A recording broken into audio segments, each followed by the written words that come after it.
Olivier Kaufmann, bonjour. Vous Bonjour. êtes directeur du séminaire israélite de France, grand rabbin de France par intérim et candidat au grand rabbinat de France. Les élections, je le précise, auront lieu fin juin.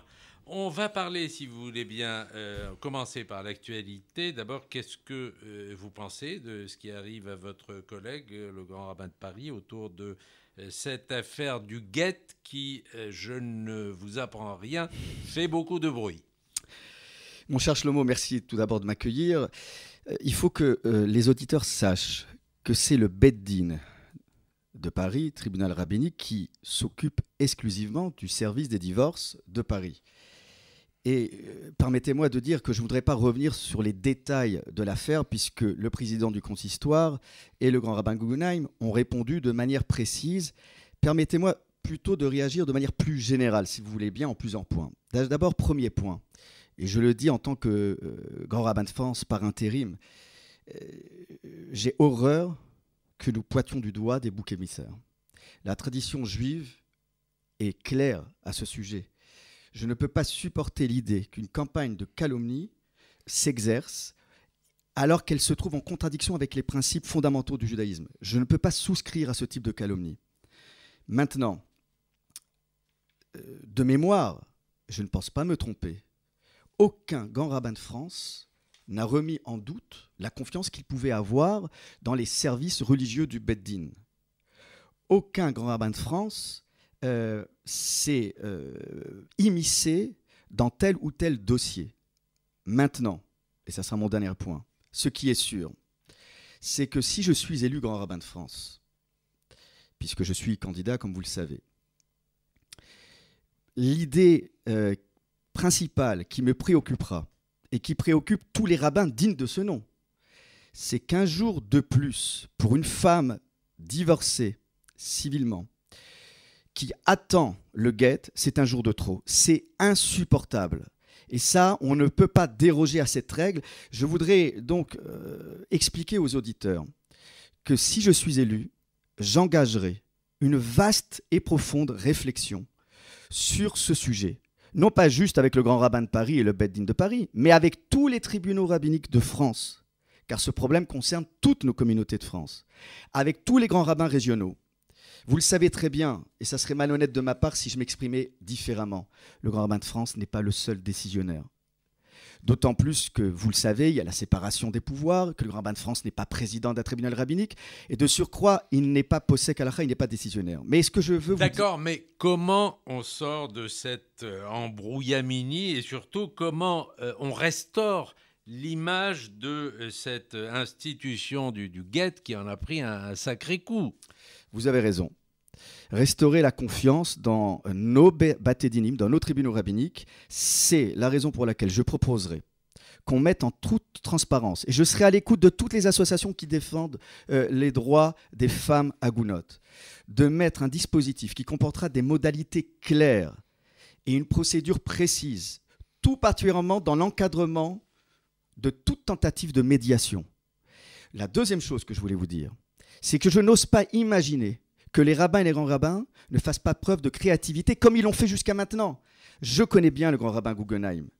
Il est dans ce service depuis des années et des années. Il a fait preuve de créativité. J'en veux pour preuve un exemple, Shlomo, un exemple. C'est lorsque le Beth Din convoquait les époux et que le mari récalcitrant ne se présentait pas à cette convocation, le Beth Din dressait un procès-verbal de carence. Et sur la base de ce procès-verbal, la femme pouvait saisir la justice sur la base d'un préjudice moral. Ce procédé astucieux nous permet de comprendre qu'on peut transposer en droit rabbinique une pratique notariale qui est bien connue dans le monde du droit civil. Je voudrais aussi dire une deuxième chose, c'est qu'en parallèle de la procédure civile, les tribunaux rabbiniques l'ont été et devront l'être encore plus vigilants quant au, d'un côté, la procédure civile qui avance et parfois faire preuve d'audace pour que la procédure religieuse avance, même si le prononcé civil n'est pas encore établi. Alors, on a bien noté que vous êtes favorable à une plus grande célérité, et je pense que c'est la moindre des choses. La moindre des choses. Vous avez dit aussi que vous seriez aux côtés des associations de Hagounot. Est-ce que vous irez jusqu'à faire en sorte qu'elles puissent être partie prenante dans ces processus de guette? Alors, partie prenante d'une vaste réflexion avec le grand rabbin de France, je n'y vois aucun inconvénient.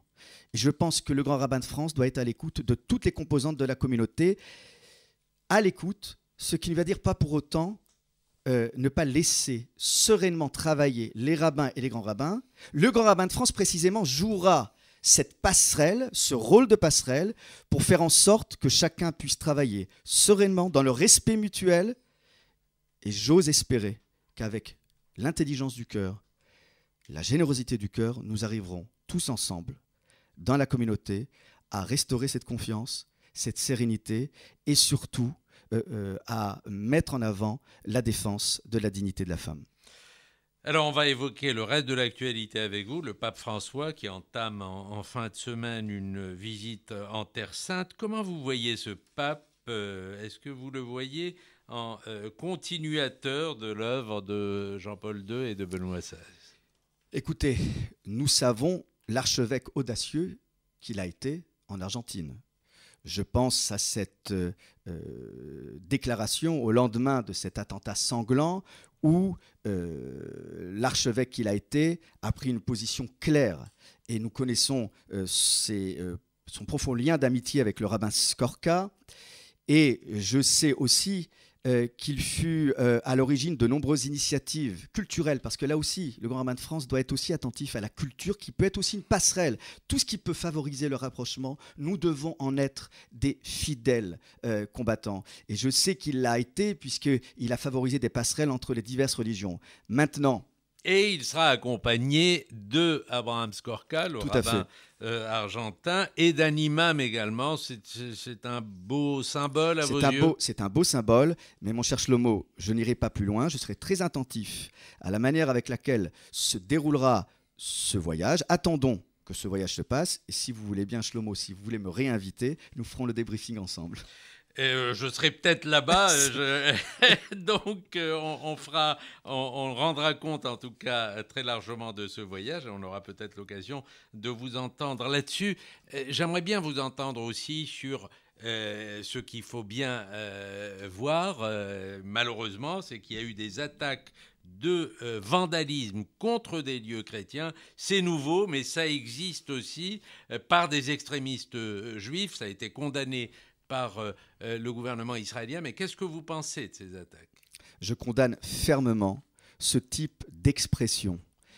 D'abord parce qu'elle fait appel à ce qu'il y a de plus laid dans l'homme, c'est-à-dire une manière de réagir en bafouant nos valeurs. Car d'une certaine manière, nous qui sommes tellement attachés aux symboles, aux signes dans la tradition juive, ce qu'on appelle un siman, tous les signes dans la tradition juive qui nous réconcilient, je dirais, non pas juste avec Dieu, mais avec l'homme. Ce type de manifestation risque de remettre en question cette confiance et en Dieu, et dans l'homme. Donc, ce n'est pas agir ainsi qui nous permettra de restaurer de meilleures relations entre les religions et entre les peuples. Alors, les élections au Grand Rabbinat auront lieu le 22 juin. Qu'est-ce qui vous distingue pour cette fonction et comment vous voyez votre rôle si vous êtes élu? Écoutez, nous ne sommes pas en politique, je ne suis pas un homme politique, donc très franchement, je ne me bats pas contre un candidat. Nous sommes à égalité dans le sens où nous avons tous été formés à la même école, puisque les statuts prévoient que le candidat soit formé et soit diplômé de l'école rabbinique de France, le séminaire, et soit en fonction. Donc je crois que nous partageons à ce titre les mêmes valeurs et que la Torah est une pour chacun d'entre nous. Maintenant, ce que je sais, et je vais vous raconter une histoire. Lorsque je suis arrivé à la place des Vosges, J'ai toujours eu l'habitude de l'appeler la petite province au centre de Paris. C'était une communauté qui vivait au ralenti, qui était en même temps gardienne d'une certaine forme de mémoire, mais qui avait du mal à passer à une autre étape de sa vie, c'est-à-dire faire le lien entre les générations. Je vous parlais tout à l'heure de passerelle. Le rabbin que je suis, et comme tous les rabbins, doit être un passeur. Et ce qui fait la richesse, et peut-être aussi la fragilité de cette petite communauté, c'est son caractère hétéroclite. J'ai toujours pour habitude de dire que le public du vendredi soir n'est pas celui qui vient à mon cours, et je conçois tout à fait que quelqu'un qui vient étudier avec moi la Torah ne soit pas interpellé par la prière. Et inversement, il y a tellement de facettes pour être juif. Et je voudrais, et c'est la raison pour laquelle je me présente à cette élection, je voudrais mettre mon énergie, mon expérience au service de toute la communauté, car la communauté de la Place des Vosges est en sorte un petit laboratoire. Je voudrais faire en sorte d'insuffler aux grandes et tout particulièrement aux petites communautés cette énergie qui me permettra de prendre soin tout particulièrement des petites communautés.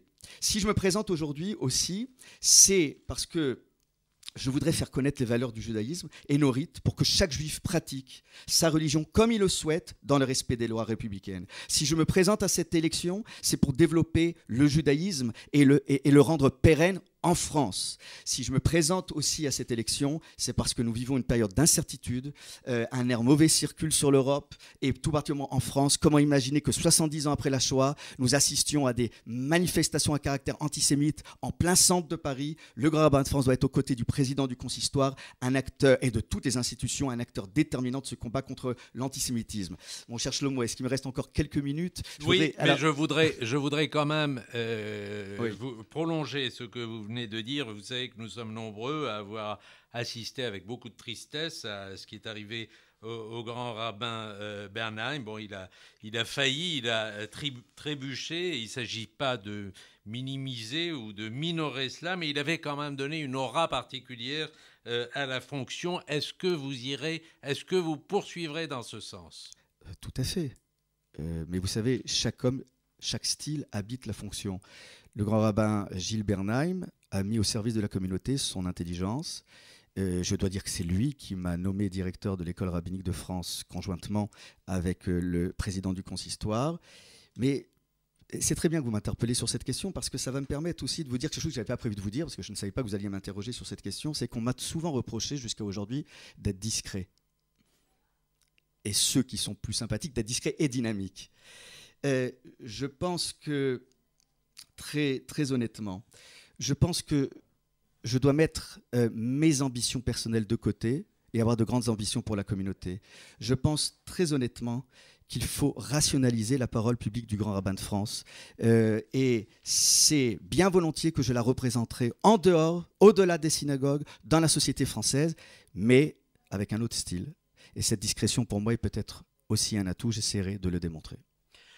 Merci Olivier Kaufmann, directeur du séminaire israélite de France, grand rabbin de France par intérim et candidat au grand rabbinat le 22 juin prochain.